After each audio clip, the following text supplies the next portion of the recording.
One and never looks back, taking the fourth set 6-3. Match point, Federer in the far court. Nadal's return goes into the net. The men's top seed survives a 5-set marathon.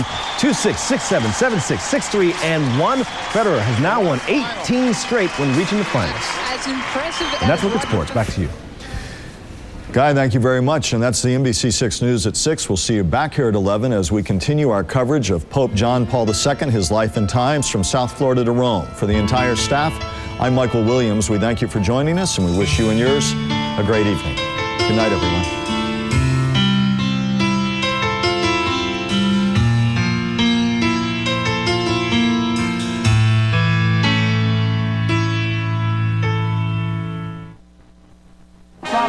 Brett Huntley, David Brink, John Chancellor. Tom Brokaw. Prayers and preparations. Here in Rome, the Pope is honored by those who knew him.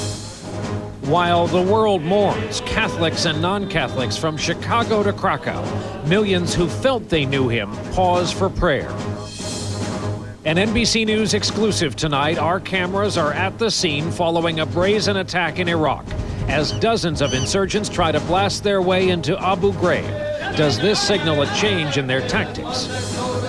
And in the wrong hands, the new president of Ukraine tells NBC News his nation sold missiles to Iran.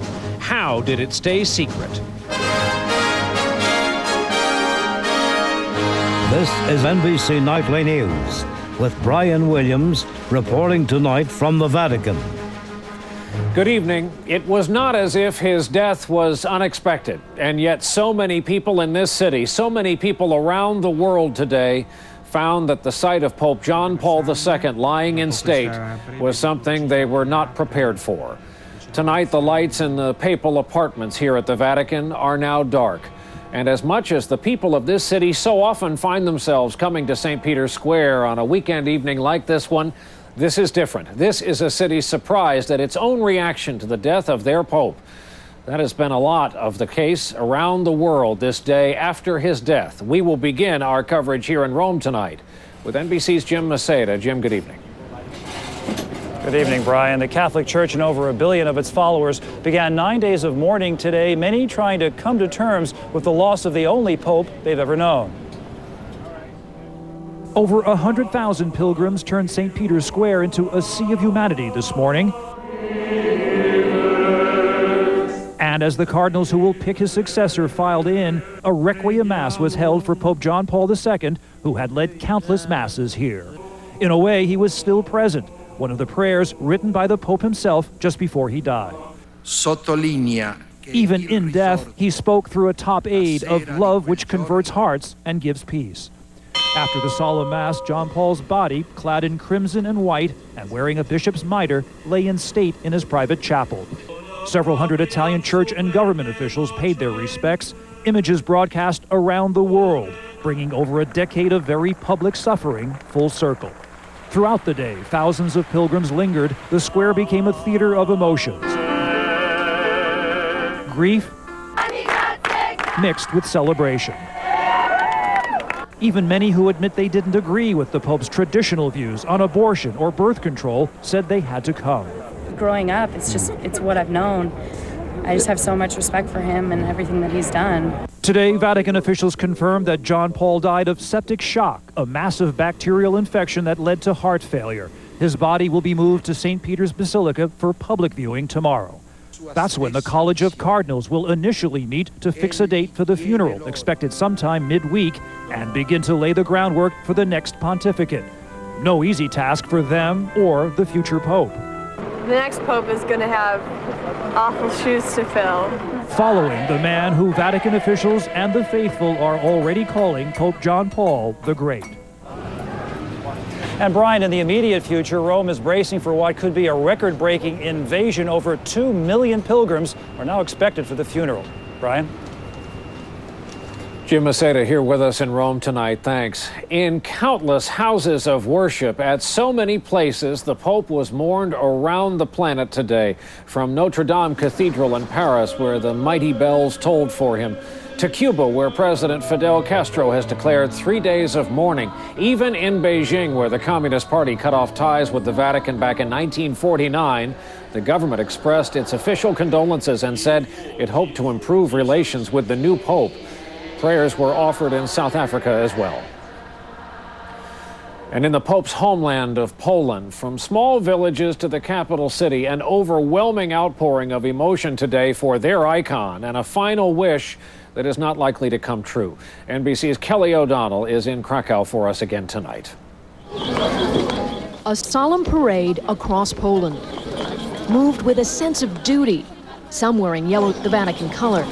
Tens upon tens of thousands at an open-air mass in Poland's capital, Warsaw.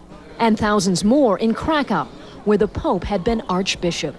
I am very sad, and I think a lot about him. The process of grief on a grand scale. Acceptance of John Paul's death is slowly coming, and with it what appears to be a collective wish, the idea that he could come home one last time to a final resting place at this medieval castle in Krakow.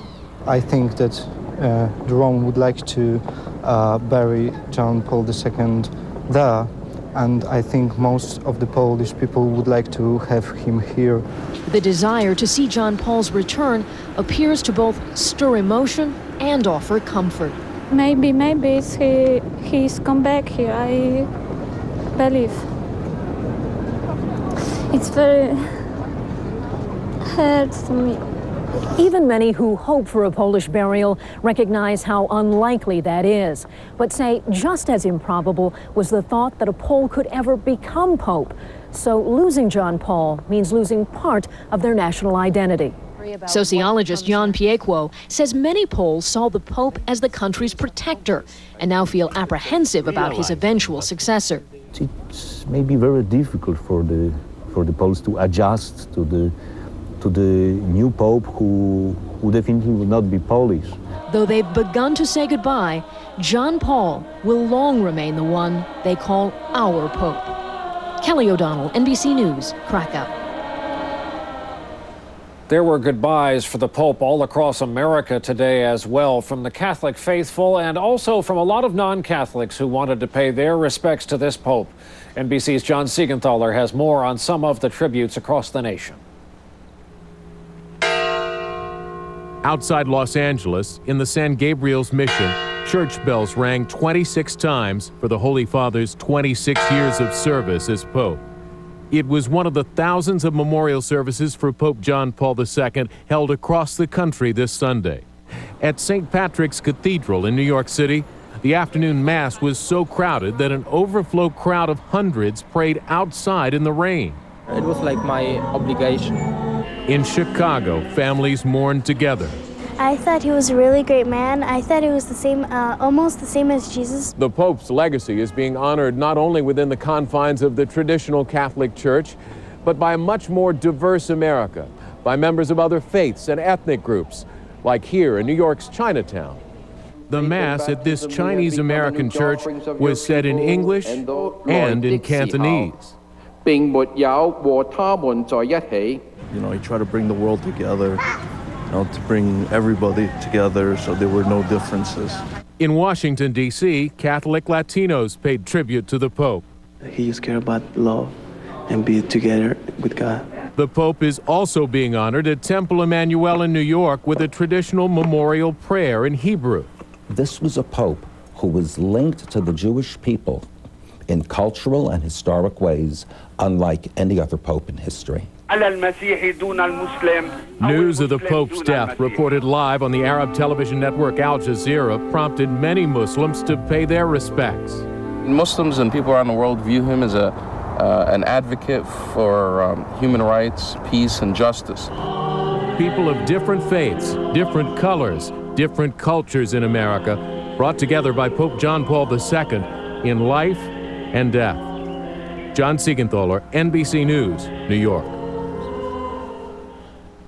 We'll have more on the Pope and his special relationship with this city a little later on in the broadcast. But now to some of the other news of this day, and an NBC News exclusive on that massive overnight attack on the Abu Ghraib prison in Iraq that wounded dozens of U.S. troops. NBC News Pentagon correspondent Jim Miklaszewski is at Abu Ghraib tonight with the first pictures of the aftermath. It was one of the fiercest attacks yet on Iraq's most notorious prison, Abu Ghraib. The worst of the fighting was aimed at the U.S. Marines manning Guard Tower 4. They came at us hard, and we beat them back hard.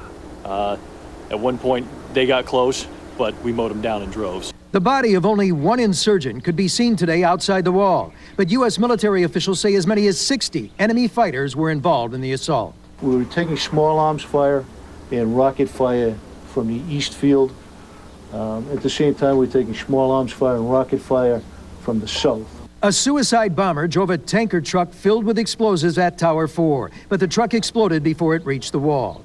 In all, the insurgents used 9 suicide or roadside bombs and fired 40 mortars at the prison. And enemy fighters reached the prison wall and attacked with grenades. Shrapnel from a rocket-propelled grenade shredded the body armor of Lance Corporal Joseph Farale. You were wounded and had this done to your SAPI plate and you rappelled off a tower? Yes, sir. What was the other option? Death. More than 50 U.S. Marines, soldiers, and a number of Iraqi detainees were wounded, but none were killed. This attack on Abu Ghraib was one of the biggest, most complex against U.S. forces in a year. It has senior military commanders asking, why here, why now, and what does it mean for the overall war? The Jordanian-born terrorist Abu Musab al-Zarqawi claimed credit for the attack, but military officials don't believe the enemy is strong enough to launch a new major offensive. And they're just looking for something that they can grab a headline that says they are still capable, but they're not. RPG? Yes, sir. Good job. Purple Hearts were awarded today to victims of this latest attack, but military officials fear it won't be the last at this prison. Jim Miklaszewski, NBC News at Abu Ghraib. Tomorrow in Washington, President Bush meets with the new president of Ukraine, Viktor Yushchenko, who you may recall survived that apparent assassination attempt by poisoning during his bitter campaign. Tonight, Yushchenko confirms the worst fears of a lot of people and tells NBC News that the former Ukrainian regime secretly sold missiles to Iran. NBC's Preston Mendenhall reports tonight from Kiev. The sale of cruise missiles like these to Iran and China was completed 4 years ago. But now, for the first time, Ukraine's new president, Viktor Yushchenko, swept into power in December's Orange Revolution, confirms for NBC News that the sale did take place. The president said he is bitter. While the old Soviet-made missiles are probably not flight-worthy, U.S. intelligence officials tell NBC News Iran could copy the rocket's design and give its military enough range to target Israel and U.S. bases within 2,000 miles. And while the missiles were sold without nuclear warheads, they could provide Iranian scientists with a model for designing their own. So how did it happen? There was a fake contract shown here to NBC News with official authorization to sell the missiles to Russia. Then 3 shipments left this government airport. Once airborne, the missiles were apparently rerouted to Iran and China. Ukraine is awash in weapons. After communism's collapse, a third of the Soviet Union's arsenal ended up here. And Ukrainian officials say the country's weapons depots are up to 40% over capacity. The missile sales fit a pattern of smuggling under the government of former President Leonid Kuchma. He was secretly recorded purportedly approving the illegal sale of radar systems to Iraq. Kuchma denies the allegation, and the systems were never found. Yushchenko! After bringing democracy to Ukraine, President Yushchenko's next challenge is keeping the country's arsenal out of the wrong hands. Preston Mendenhall, NBC News, Kiev. And still ahead as we continue from Rome this Sunday evening, there could be a new controversy over Prince Charles and Camilla's wedding plans. But first tonight, NBC News In Depth, the future of the Catholic Church as the men chosen by John Paul II now choose his replacement. And later, how this city reacted to the loss of their friend, father, and grandfather. No one ever woke up one morning and said, I just want to be an ordinary musician.